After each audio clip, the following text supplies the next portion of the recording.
Board के exam शुरू होने में ज़्यादा टाइम नहीं बचा है ना। आप लोगों के पेपर जो हैं वो कुछ टाइम में शुरू हो जाएंगे। हार्ट बीट जो बढ़ने का सिलसिला है वो भी स्टार्ट हो गया होगा। आई नो कुछ चीज़ें जो आप लोगों को अब ध्यान रखनी है और एग्जाम शुरू होने से पहले ये चीज़ें आपके दिमाग में रहनी चाहिए, ज़रूरी होती है, क्योंकि कोई भी हम लोगों को गाइड नहीं करता, कोई हमें एट ए टाइम पर ये चीज़ें नहीं बताता। तो कोशिश करना जो बताऊँ उनको ध्यान से सुनो, ठीक है। कुछ डू पॉइंट्स, कुछ डोंट पॉइंट्स हैं जो आप लोगों को करने हैं एग्जाम टाइम पर और कुछ जो आपको बिल्कुल नहीं करने हैं। ओके, तो वीडियो को ध्यान से देखिएगा और फर्स्ट टाइम अगर यहाँ पर आ रहे हैं और अगर आपको वीडियो एंड तक में पसंद आती है तो प्लीज वीडियो को लाइक कर देना, अपने दोस्तों में शेयर कर देना और चैनल को सब्सक्राइब, बेल आइकन प्रेस बिल्कुल करना मत भूलिएगा। तो स्टार्ट करते हैं हम अपनी वीडियो। जैसा कि मुझे पता ही है और आप लोगों को भी पता है कि आप लोगों के रोल नंबर जो है वो आ गए हैं। फर्स्ट पॉइंट जो सबसे ज्यादा मेन इंपॉर्टेंट है, जो कि रोल नंबर के रिगार्डिंग आप सब लोगों को पता लगी गया होगा कि हाँ एडमिट कार्ड हम लोगों के आ गए हैं। उससे रिलेटेड आपको कुछ चीजों का ध्यान रखना है जो कि मैंने बहुत बार वीडियो में ऑलरेडी बता दिया है। सबसे पहली चीज तो एडमिट कार्ड को आपने संभाल के रखना है, वो आप करोगे लास्ट एग्जाम तक वो आपके पास सेफ होना चाहिए। उसके लिए आपको उसके 2-3 फोटोकॉपीज करवा के रख लेने हैं, कलर प्रिंट आउट निकलवा के रख लेना है। साथ साथ आप लोगों को उसके ऊपर किसी भी अपने साथ में कोई भी पब्लिक या प्राइवेट स्कूल हो, आपके उसके ऊपर अपने उनके सिग्नेचर करवाने हैं और चाहे वो ओपन बोर्ड वाले हो चाहे रेगुलर वाले हो, उसके ऊपर एक स्कूल इंचार्ज के सिग्नेचर जो है इट शुड बी, ठीक है, होने ही चाहिए। अदरवाइज जो है थोड़ी सी प्रॉब्लम क्रिएट होती है, खासकर ओपन वालों के लिए और सीटीपी वालों के लिए। रेगुलर वालों की तो स्टैंप उनके ऊपर स्कूल की होती ही है। उसके बाद में मेन इंपॉर्टेंट चीज की लैमिनेट मत करवाना। कई बच्चे लैमिनेट करवा लेते हैं कि मैम हम लोगों को संभाल के रखना है और कहीं फट ना जाए किसी से तो हम लैमिनेट करवा लें, ऐसा नहीं करना। ओके, उसके बाद और एक और इंपॉर्टेंट चीज की उसके ऊपर आपको अपनी डिटेल्स चेक करनी है, जो कि आई होप आप लोगों ने कर ली होगी, क्योंकि मैंने पहले भी बोला था कि डिटेल्स उसके ऊपर चेक कर लेना आप लोगों की सही से हैं या नहीं है। Means your father name, your mother name, your name and your photo should be match to yourself, ठीक है। आप लोगों से मैच होनी चाहिए कि सेम है या नहीं है वो चीजें।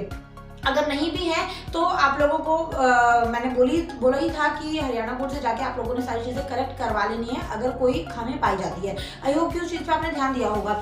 उसके बाद सेकंड स्टेप में क्या आता है, सेकंड स्टेप में आपको ध्यान ये रखना है कि जो भी आपका सेंटर बना है, ओके, सबसे ज़्यादा बच्चे गलतियां करते हैं। जो भी आपका सेंटर बना है आपको एक बार उसको जो है पक्का कर लेना है, क्योंकि कई बार क्या होता है ना, मेरे खुद के स्टूडेंट्स के साथ ऐसा होता है, एक स्कूल जो है वो 2-3 जगह पर होता है, ब्रांचेज उसकी 2-3 जगह पर होती हैं एंड हम लोग कंफ्यूज रहते हैं। उस टाइम पर तो हम लोगों को रहता है कि हाँ वो स्कूल वो तो हमें पता है, बहुत इजी सा रास्ता है, नजदीक है, हम चले जाएंगे। बट एग्जाम टाइम पर क्योंकि हम लोग उस टाइम पर बहुत हमारे अंदर हीरो वाली आत्मा रखी होती है, तो हम बिल्कुल एग्जैक्ट टाइम पर जाने का ट्राई करते हैं। और उस टाइम पर जब आप जाते हो ना तो आपको ध्यान आता है कि वहां पर आप लोगों को जो एग्जाम सेंटर था, जो कि वहां पर पर्टिकुलर आप लोगों का सेंटर था, आप लोग वहां नहीं पहुंचते, आप दूसरी जगह पर पहुंच जाते हो। तो इस चीज का आपको थोड़ा सा ध्यान रखना है, आपको ट्राई करना है कि वो चीज आप लोग थोड़ा समझो, तो वो चीज थोड़ा सा आप समझो और ट्राई करनी है कि आप लोगों को जो सेंटर है, आपका सेंटर उस जगह से कनेक्टेड होना चाहिए। आप लोगों को पता होना चाहिए कि हाँ वो सेंटर उसी जगह पर है, आपको वो पक्का करना है। आप एक बार जाकर चक्कर लगाकर कंफर्म कर लो कि हाँ ये सेंटर वही है ना जो मेरे रोल नंबर पे आया है। अदरवाइज बहुत बच्चों को मैंने भटकते हुए देखा है, वो एग्जाम से एग्जैक्ट 1 घंटा या आधा घंटा पहले निकलते हैं और जहाँ पर पहुंचते हैं एंड मोमेंट पर उनको पता होता है कि ये सेंटर वो नहीं है जहाँ पर वो जाना चाह रहे थे, जो सेंटर उनको एग्जैक्ट रोल नंबर पे था, तो उनको बहुत ज्यादा प्रॉब्लम का सामना करना पड़ता है। तो इसलिए उस चीज का थोड़ा सा ध्यान रखने की जरूरत है, be careful. Okay, second thing, आप लोगों को अभी जो है ये चीज लग रही है कि मैम एग्जाम है, ड्रेस कोड क्या रखना पड़ेगा, हमें किस तरह के कपड़े पहन के जाने हैं और कैसा हमें सेटअप रखना है, साथ में कुछ ले जाना अलाउड है या नहीं है, पानी की बोतल वगैरह है ना, बहुत सारे डाउट जो हैं हमारे दिमाग में आ रहे होंगे। तो यहाँ पर मैं आप लोगों को बताती हूँ कि ज्यादा कुछ सोचने की जरूरत नहीं है। जो रेगुलर वाले स्टूडेंट है वो सारे ड्रेस में जाएंगे, means uniform, your school uniform, okay, you should wear your school uniform. And दूसरे जो स्टूडेंट्स हैं you have to wear formal clothes, ठीक है। आप लोगों को कुछ भी तड़क भड़क, कुछ भी उटपटांग, कुछ भी हीरोपंती हीरोइन पंती वाला काम नहीं करना है। आप लोग एग्जाम देने जा रहे हैं, किसी फैशन शो में नहीं जा रहे हैं, तो ये चीज थोड़ा सा अपने भेजे में रखना। एक कॉमन ड्रेस कोड के साथ जाना, पर्टिकुलर जिसको बोलते हैं, अगर आपके पास यूनिफॉर्म नहीं है, मतलब अगर आप ओपन से हैं या सीटीटी से हैं या फिर पिछले साल स्कूल में थे अभी नहीं है, आपको लगता है कि स्कूल यूनिफॉर्म में जाना जरूरी है, it's not compulsory to go in school uniform, but it should be a formal dress, ठीक है। आप लोगों की फॉर्मल ड्रेस के अंदर क्या क्या चीजें आती हैं, फॉर्मल का मतलब सिंपल ये है कि आप लोग स्टूडेंट्स नजर आने चाहिए वहां पर, आपको मॉडल की तरह बनकर नहीं जाना है। इस चीज का ध्यान रखना है, क्योंकि स्कूल्स के अंदर जो है वो हमें एक डिसिप्लिन मेंटेन रखना पड़ता है टीचर्स ऐसे बच्चों से बहुत ज़्यादा इरिटेट होते हैं जो बहुत हवाबाजी करते हुए आते हैं और बहुत ज़्यादा ड्रेसअप बहुत ज़्यादा उनका ओवर रहता है और उन बच्चों के ऊपर शक भी बहुत ज़्यादा जाता है। ठीक है, सिंसियर और डिसेंट बन के जाओगे ना तो चीटिंग वीटिंग करने का, आराम से पूछने का भी थोड़ा मौका मिल जाएगा। बट अगर ज़्यादा अकड़ में जाओगे तो वहाँ पर टीचर आप लोगों को और ज़्यादा एटीट्यूड दिखाएगा आगे से। ओके, अब फॉर्मल ड्रेस में क्या होना चाहिए, बच्चों के दिमाग में आ रहा हो कि मैम लड़के क्या पहने लड़कियाँ क्या पहने। लड़कों को आप लोगों को फॉर्मल ड्रेसअप के अंदर आप जीन्स टी शर्ट डाल सकते हैं, लोअर भी डाल सकते हो, टी शर्ट डाल सकते हो, शर्ट डाल सकते हो। पॉकेट्स वाली जो ड्रेसेस हैं वो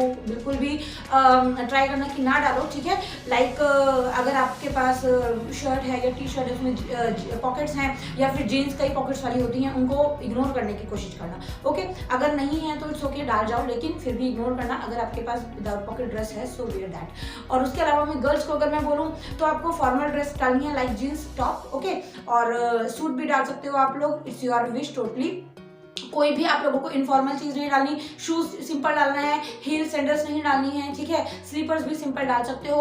आप लोग वहाँ पर पेपर देने जा रहे हो, मॉडल या फिर कोई ऑडिशन देने नहीं जा रहे हो, तो इस चीज का थोड़े से दिमाग रखना है कि हमें वहाँ पे हीरोपंती नहीं दिखानी जाकर। ओके, अदरवाइज टीचर एक बार आपसे चिढ़ गया ना तो बहुत ज्यादा आपको भारी पड़ता है। ठीक, लड़कों को स्पेशली बोलूंगी, आप लोगों को बालों का हेयर स्टाइल जो है वो सिंपल और डिसेंट बना के जाना है। जैसे होता है ना बहुत क्यूट से और बहुत स्वीट बॉय लगते हैं, उस तरीके का हेयर स्टाइल बना के जाना। जेल वेल लगाने की जरूरत नहीं है, बहुत फुकरा बनने की जरूरत नहीं है। जेल लगाकर बालों को खड़ा कर लिया भूतों की तरह और फिर हम चले गए, ऐसा करने की जरूरत नहीं है। ठीक है, गर्ल्स को भी सिंपल बोलूंगी, आप लोगों को सिंपल पोनीटेल करनी है या फिर आप छोटी कर सकती हैं या फिर आप बन भी बना सकती हैं, it's totally your wish. But आप लोगों को ऐसा नहीं है बाल स्ट्रेट करके आप लोग सिंपली जो है बहुत हीरोइन वाला मेकअप करके वहां पर जा रही हैं, ऐसा कुछ नहीं करने की जरूरत। ठीक है, तो ड्रेस इज नॉट कंपल्सरी कि आप लोगों को यूनिफॉर्म ही डालनी है, it should B formal only. ठीक है, बट स्कूल वाले जो है वो जितने के जितने हैं उनको एक पर्टिकुलर डिसिप्लिन फॉलो करना पड़ता है, सो आपको स्कूल यूनिफॉर्म में ही जाना है। ठीक है, सेंटर का आपको बता दिया मैंने, सेंटर का ध्यान रखना, थोड़ा सा फाइनल कर लेना कि हाँ ये सेंटर है मेरा और ये चीज़ जो है मुझे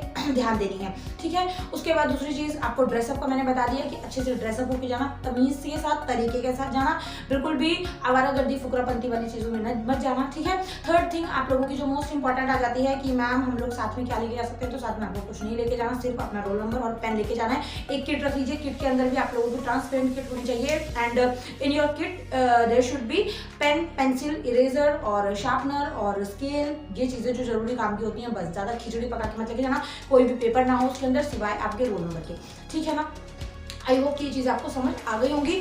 और एक चीज़ मुझे और बतानी थी बट एज यूजुअल मेरे दिमाग से जो है वो चीज़ें निकल जाती हैं। जब मैं वीडियो बनाने लगती हूँ तो उस टाइम पर एक दो पॉइंट स्किप हो जाते हैं, तो वो आप कमेंट करेंगे तो मुझे पता लग जाएगा, देन मैं नेक्स्ट वीडियो में उसको कवर करने की कोशिश करूँ कि आपको सारी चीज़ें समझ आ गई होंगी। इन चीज़ों को प्लीज़ प्लीज़ प्लीज़ अच्छे से ध्यान रखना, कोशिश करना कि इन चीज़ों को फॉलो करो। कोई भी डाउट होता है, कोई चीज़ नहीं समझ आती है तो आप कमेंट्स कर सकते हैं, इंस्टाग्राम टेलीग्राम पर मैसेज कर सकते हैं, डिस्क्रिप्शन में आपको सारे लिंक्स मिल जाएंगे। नहीं भी मिलते तो आप किसी भी ओल्ड वीडियो में जाकर डिस्क्रिप्शन में देखेंगे, वहाँ से आपको लिंक्स मिल जाएंगे। ओके, तो उस चीज़ पर थोड़ा सा आपको ध्यान देना है कि जो चीजें मैंने बताई। और नेक्स्ट वीडियो मेरी रहेगी कि कौन से कुछ टिप्स, 2 या 3 चीजें बताऊंगी जिससे आपको एटलीस्ट कंपार्टमेंट का सामना नहीं करना पड़ेगा। कोई भी पेपर हो आप उस पेपर को निकाल सकते हो उन चीजों को फॉलो करके। ठीक है, तो नेक्स्ट वीडियो में मिलती हूँ। Thank you so much for watching, bye bye. और first time if you are interacting with me so please make sure to subscribe the channel and press the bell icon. Thank you so much for watching, bye bye.